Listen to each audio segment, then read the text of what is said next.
Now, in a previous video, we've completed our query vocabulary classes. In this video, we're going to start working on a filter class, the main class that's going to be used with our search.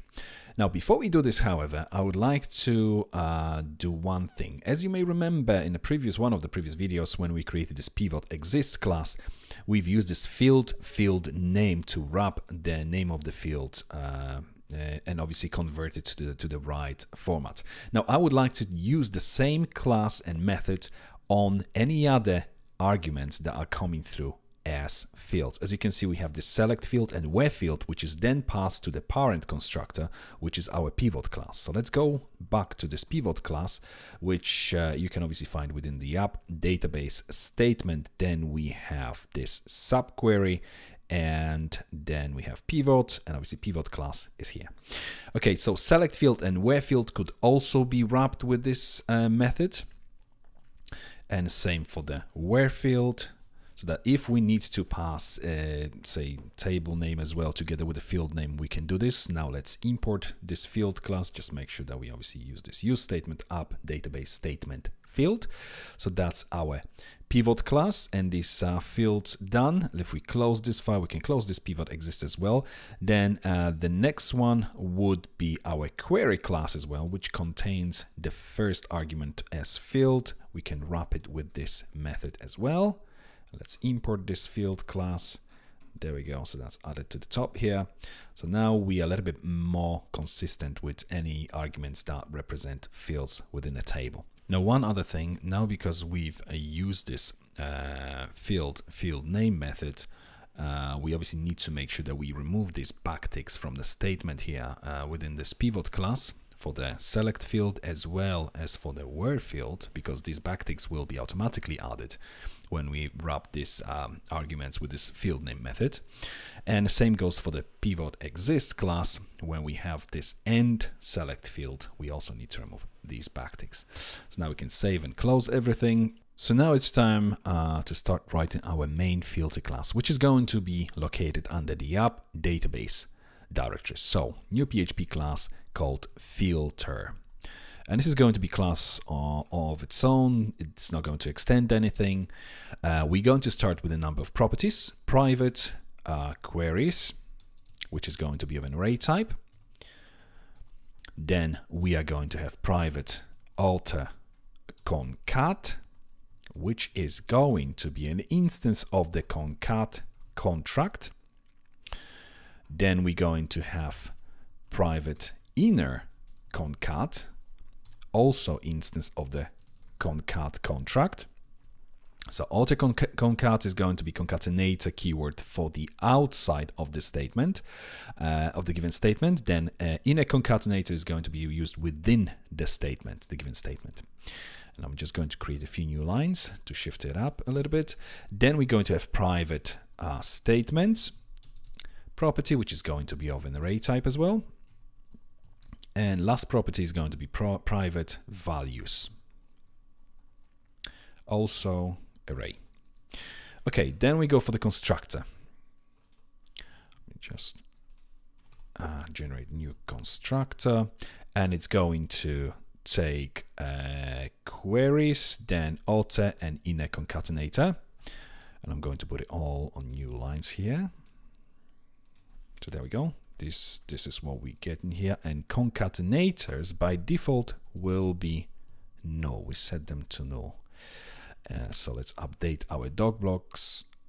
Vertical line, null. Null. So it may be an instance of a concatenator, contract, or simply null. Now, what we're going to do here, we are associating the queries with the queries property, but for the author concatenator and for the inner concatenator, what we're going to do is, rather than associating them just like this, I'm going to use calls to a separate methods. The first one is going to be this set alter concat, and we pass alter concat argument through. This set inner concat, and we pass inner concat through as an argument. Okay, let's create both of these methods. First one and then the second method stub.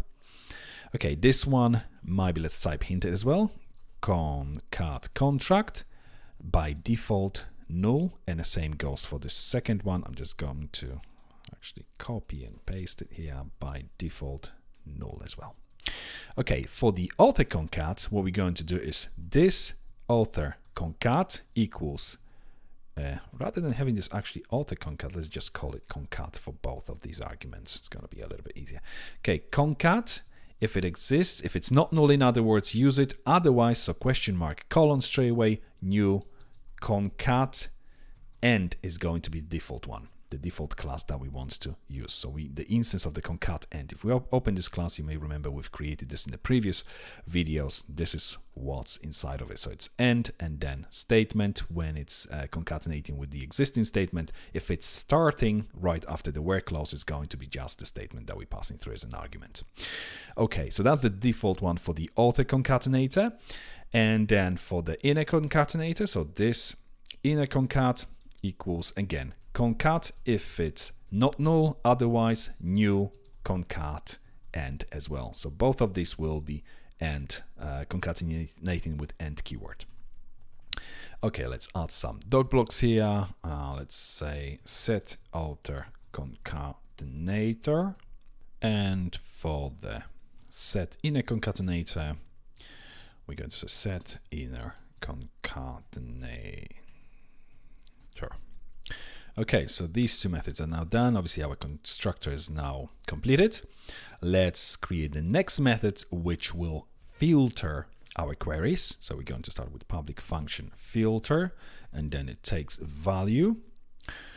First of all, what we want to do is to clear statement and value so that we can instantiate one filter class and then use it multiple times without overwriting the results. So we're going to start with this statement equals new array, and then this values also equals new empty array. But rather than doing actually this from within this filter method, let's just put it into another method and call it clear, for instance. So clear method, let's just create this method and just put these statements here. Okay, so now that we've cleared them, we starting with the for each these queries as query. And then what we're going to do after this for each statement is just return itself. So we can chain it obviously once we filtered the given value. Okay, so this add statement, then query and value, and then this add value, query and value. We don't have both of these methods, so let's just add the method stubs first. I'm going to explain what they're going to do in just a moment. So when we pass our queries through as the argument to the constructor, we can then run through all these queries. Each query is going to be a separate instance of the given query, and then we add the statement, the full SQL statement, to our statements array, which we are clearing before we actually start working with it. And then we add values to the values so that later on these values can be used with a prepared statement as well. This is what both of these methods will now do. So we have add statement, and add statement will simply check if empty this statement, then it will do this statement, and we're going to add query statement and then value, and then we simply return nothing to make sure that this statement terminates. But because we could have if else statement, but I personally just really don't like seeing else's anywhere in my code, so we terminate statement here. If it's empty, do this and then terminate the execution of this method. Otherwise, we're going to do this statement and we add this inner concat, and we go for concat our statement with query statement and then value pass through as an argument. Okay, let's discuss what's happening here. Okay, and actually before we do anything, I'm going to type in this query here as a query instance, because this is going to be one of the if we go back to the statement query, one of these vocabularies is going to be used and injected to this add statement method, so that my IDE knows which methods are available. Actually, if I type hint, obviously that's going to work a little bit better. Okay, so add statement. So what happens here? We're checking if the statements array is empty. If it's empty, add the new statement, just a pure statement. If we click on the statement method, you see it checks if the class, the instance of a class, has any subquery. If it has subquery, then run this subquery. Otherwise, return field name, then operand, and the question mark. So that's what we would potentially get from here. Otherwise, we are going to wrap it the same thing, exactly same thing on this query we run in the statement method with the concat method of this concatenator. So concat method is obviously the contract here. If we check one of the concatenators, say concat end, concat will add end before. If we just go back here, because obviously if statements isn't empty, then we need to precede it with something because we want to append it to the existing statement. So these statements are like partials of our statement. So you can have, say, it would start with where, obviously, but we're not going to store where within the statement. Say ID equals something, and then next item within the statements array would be, say, name, like something or whatever else. And obviously, because at this point here on this line, we know that the statements array isn't empty, we need to precede it with the keyword. That's why we're using concat rather than using the concat first. So that's why we're using this concat, in which case, obviously, one of these options, this with the end, depending on which concatenator we pass through as an argument, this keyword is going to be used, obviously, with our statement. Okay, so that's our end add statement. Let's just add some doc blocks to these methods. So filter, for the filter, we are going to say it's going to take value, which is going to be mixed. And we're going to say process queries. Now, for the clear method, we are going to say it returns void. If you're using PHP 7, you can also add void here after the colon, but I've started this course without using PHP 7 syntax, so I'm just going to continue this way. Then for this one, we're going to say clear statement and values. The next one, for the add statement method, we're going to say what we're going to say. We're going to say that this one add statement to the collection, to the statements collection, and this one is going to be query, which is going to be, again, let's type hint it with the query. We type hinting this with the abstract class because any of these subclasses obviously extends it. That's why they represent as well instance of this class. So we can obviously inject any of these subclasses. So query again, and this one, what do we say for this add statement? Add value to the values collection. And from within this value, let's just do if query replace subquery. So if this query actually have the replace subquery, then we return nothing. Otherwise, we do values equals query, and we get the value passing the value argument. So we basically filter this value. If we go back to this value, it replaces basically this a dollar symbol within the binder of this given query with the sanitized obviously value, as we've discussed earlier. Okay, so let's close this. Let's close that as well. Now this query replace subqueries simply checks whether we have, it returns boolean true or false, whether we have the subquery, in which point we wouldn't want to add the replacement to the values. Basically, we wouldn't want to add the value directly to our values array because the subquery would take care of the replacement rather than us adding this unnecessarily to the list of values later on being passed to the prepared statement. Okay, so that's this add value method. Let's create the next method, public function statement. This one will take one argument, first, by default false, indicating whether this is the first statement, boolean false. Now for this, actually before we go any further, let's just indicate that this one returns void. Doesn't return anything, this add value. And do we have returns? No, we don't have return tag for our add statement. Return void as well here.